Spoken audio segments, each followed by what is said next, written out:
Good morning అండి. Good morning అండి. చిన్న చిట్ చాట్ అండి మీతో. YCP party అంతమైపోతుందా?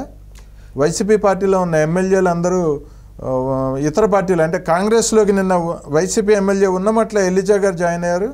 ఇంకొక బీజేపీ పార్టీలోకి తిరుపతి ఎమ్మెల్యే వరప్రసాద్ గారు జాయిన్ అయిపోయారు. సిట్టింగ్ ఎమ్మెల్యేలు ఇద్దరు కూడా. నేను ఇది ఇద్దరు గురించి చెప్పదలుచుకున్నాను అండి.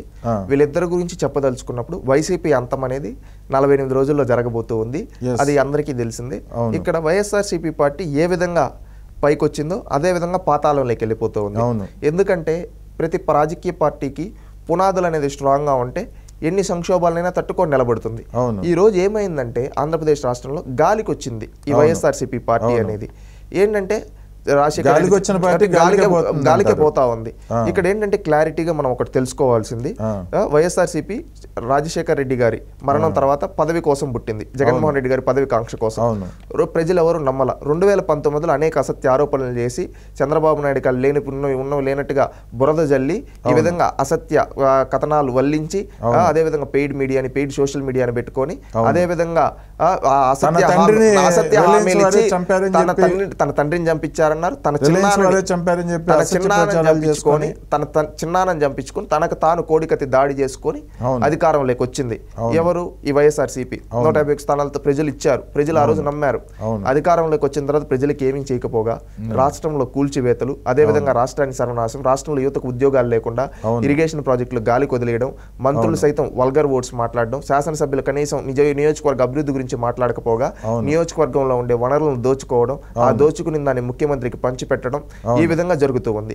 ఈ విధంగా జరుగుతూ ఉండే దాంట్లో కొన్ని దగ్గరలో రిజర్వ్డ్ కాన్స్టిట్యుయెన్సీస్ లో షాడో ఎమ్మెల్యేలను పెట్టి, అంటే ఒక బడుగు బలహీన వర్గాలు శాసనసభ్యులు ఉంటే అక్కడ జగన్మోహన్ రెడ్డి గారి సొంత సామాజిక వర్గానికి సంబంధించి జగన్మోహన్ రెడ్డి గారి మనుషులను పెట్టి వాళ్ళపైన పెత్తనం జలాయిస్తూ ఈ విధంగా చేశారు.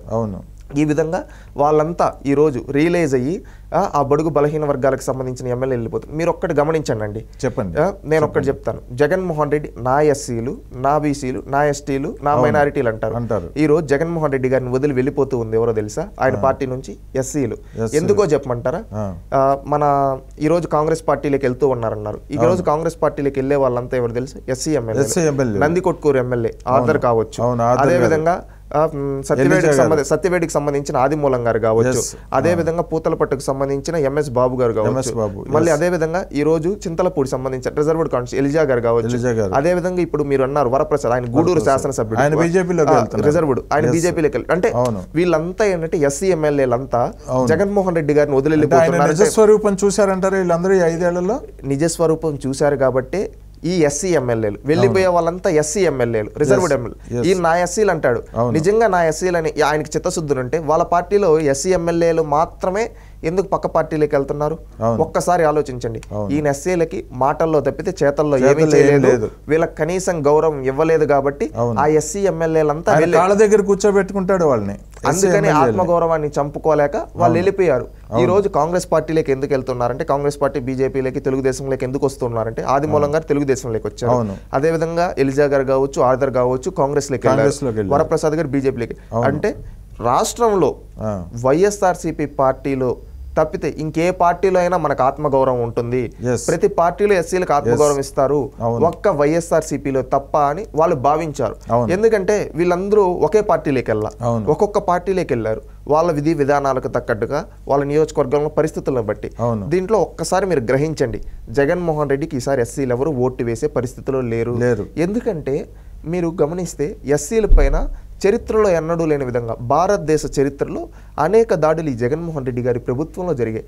ఏ విధంగా అంటే ఒక దళిత బిడ్డ కష్టపడి చదువుకొని డాక్టర్ అయితే ఆ డాక్టర్ని కరోనా సమయంలో ఒక మాస్క్ అడిగితే పిచ్చివాడిని చేసి చంపేశారు. ఈ వైసీపీ మీద పెడరెక్కలు విరిచి కట్టారు. అది ఏ ఒక్కరికో జరిగిన దాడి కాదు, అది అంబేద్కర్ కి జరిగిన దాడి. అంబేద్కర్ పైన జరిగిన దాడిగా భావిస్తా. ఆ రోజు అంబేద్కర్ గారు రాజ్యాంగం రాసేటప్పుడు దళితులందరికీ గౌరవాన్ని కల్పించాలనే ఉద్దేశంతో, అదే విధంగా భారతదేశంలో కులాలు ఉండకూడదు, మతాలు ఉండకూడదు, ఒక సెక్యులర్ ఎమ్మెల్సీ అనంతబాబు గారు ఆయన చేసిన అక్రమాలు, గంజాయి అక్రమాలన్నీ చూశాడని చెప్పి డ్రైవర్ సుబ్రహ్మణ్యాన్ని దారుణంగా చంపి ఇంటి దగ్గర డోర్ డెలివరీ చేశాడు. ఒక డ్రైవర్ సుబ్రహ్మణ్యమే కాదు, ఒక డాక్టర్ సుధాకరే కాదు, చిత్తూరు జిల్లాకు సంబంధించిన డాక్టర్ అనితారాణి గారు కావచ్చు, చాలా ఇబ్బంది పెట్టారు, ఇంటి మీద పడి దాడి చేశారు కావచ్చు, ఒక ఓం ప్రకాష్ కావచ్చు, అదే విధంగా ఒక జడ్జి రామకృష్ణ కావచ్చు, ఒక కొలికపూడి శ్రీనివాసరావు కావచ్చు, ఒక మహాసేన రాజేష్ కావచ్చు, ఈ విధంగా ఒక ఎంఎస్ రాజు కావచ్చు, ఈ విధంగా అనేక ఉండవల్లి శ్రీదేవి గారు కావచ్చు. అంటే ఈ వీళ్ళ పార్టీలకు సంబంధించి ఈవెన్ వైఎస్ఆర్సీపీకి ఒకప్పుడు చేసిన అనేక మంది దళితులు ఈ రోజు బయటకు వచ్చేస్తున్నారంటే కారణం ఏంటో తెలుసా?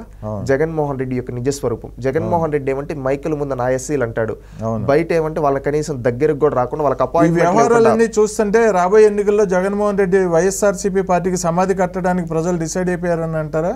అది ఎమ్మెల్యేలు అందరికీ తెలిసిపోయిందంటారా? వైసీపీ ఎమ్మెల్యేలకి, వైఎస్ఆర్సీపీ ఎమ్మెల్యేలకు తెలిసింది. ఇంకొకటి ఏంటంటే ముఖ్యంగా రేపు జగన్మోహన్ రెడ్డి గారిని ఓడించబోయేది ఎవరో తెలుసా?